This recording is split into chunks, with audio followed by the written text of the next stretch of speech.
Good morning. This is a podcast, Ancient Rome Today. Episode 2, The Calendar. Today is Tuesday, the 6th of May. Why am I mentioning this? Because today we are going to discover the origins of the calendar, why it has 12 months, and other interesting details that take root in ancient Rome. People started to count days many thousands of years ago. In ancient Rome, there was already a calendar established by its founder and the first king, Romolo, in 753 BC. That calendar was based on the lunar cycles of around 29 days that defined the duration of months.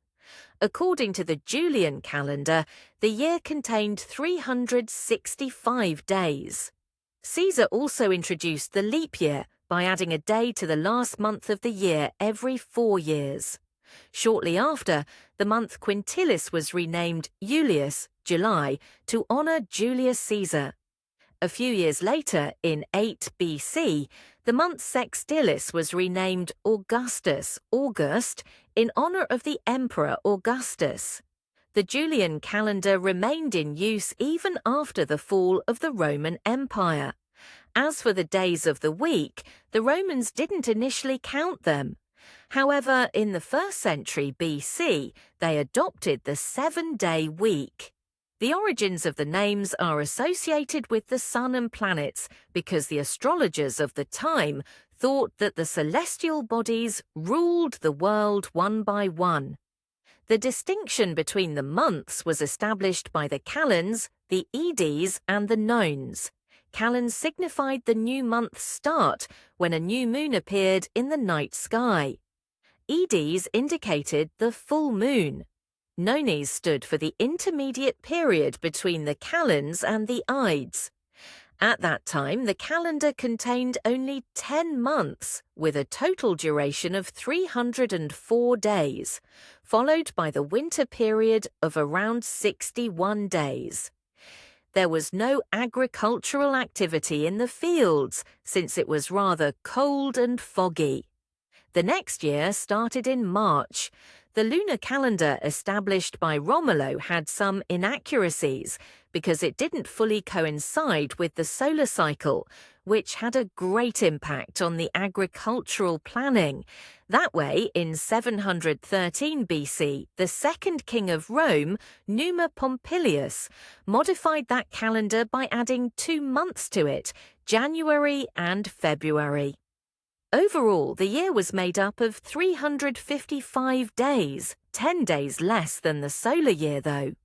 To compensate for this difference, a month called Macedonius, with a duration of 22 to 23 days, was added every 2 years.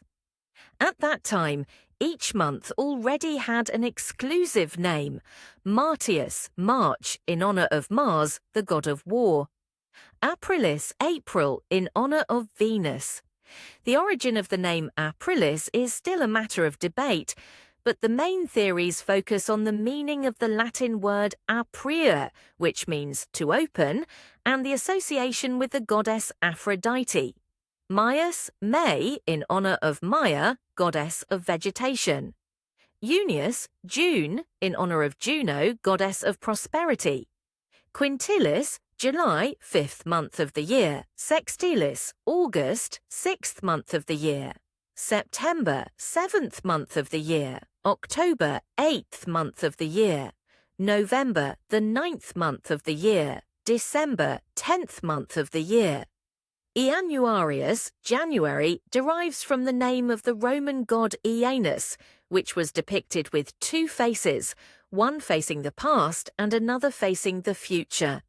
It's not a coincidence since Janus symbolizes the passage from one year to another.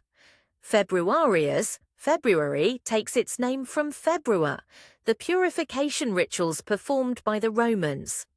A Latin verb, februa, means to purify. These rites serve to prepare for the new year. As you see, the names of months in modern English are very similar to the Latin ones, which were adopted more than 2,700 years ago. The first months of the year inherited the gods' names. Other months had the names that corresponded to their respective position in the calendar. The Numan calendar was used for centuries until Julius Caesar decided to reform it in 45 to 46 BC. He invited Sosigenes of Alexandria, the famous mathematician and astronomer of the 1st century BC. Sosigenes proposed to take the Egyptian solar calendar as a basis to reform the Numan calendar. According to the Julian calendar, the year contained 365 days. Caesar also introduced the leap year by adding a day to the last month of the year every 4 years. Shortly after, the month Quintilis was renamed Julius, July, to honor Julius Caesar. A few years later, in 8 BC, the month Sextilis was renamed Augustus, August, in honor of the Emperor Augustus. The Julian calendar remained in use even after the fall of the Roman Empire. As for the days of the week, the Romans didn't initially count them. However, in the 1st century BC, they adopted the 7-day week. The origins of the names are associated with the sun and planets because the astrologers of the time thought that the celestial bodies ruled the world one by one. Monday comes from the moon's day, lunae dies in Latin. The moon was considered a goddess in Roman and Greek mythology. Tuesday derives from Tuesday, where Teu, or Tyr, was considered the god of war in Nordic cultures. Martis dies in Latin, where Mars is the god of war. Wednesday comes from Woden's Day, where Woden, or Odin, is the chief god in the Nordic mythology. Mercury dies in Latin, the messenger of the gods, patron of trade and travellers. Thursday comes from Thor's Day, where Thor was thought to be the god of thunder in the Nordic mythology. Iovis dies in Latin, the day of Jupiter, the god of all gods in Roman mythology. Friday comes from Frigg's Day, where Frigg was considered the goddess of love and beauty in Norse mythology. Veneris dies in Latin, the day dedicated to Venus, the goddess of love and beauty. Saturday instead comes from Saturni dies in Latin and is dedicated to the god of time, called Saturn. Sunday derives from the sun's day. In Latin, it was originally called dies solis, the day of the sun. The value of the solar year adopted in the Julian calendar had a difference of about 11 minutes compared to the solar cycle. That way, the 11-day difference was accumulated by the middle of the 16th century. Therefore, Pope Gregory XIII implemented the Gregorian reform to eliminate that difference.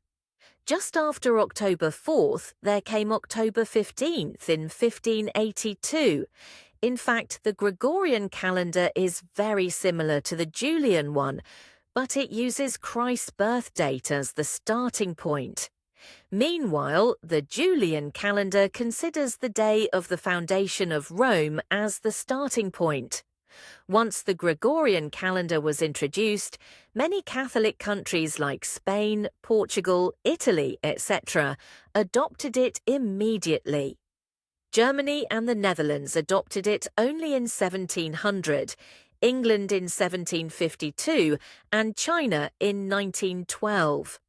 Currently, the Gregorian calendar is used throughout the world. The Orthodox Church still uses the Julian calendar and not the Gregorian one. For this reason, Christmas is celebrated on January 7th in Orthodox countries, due to the 13-day gap between the Julian and the Gregorian calendars. Thank you for your attention.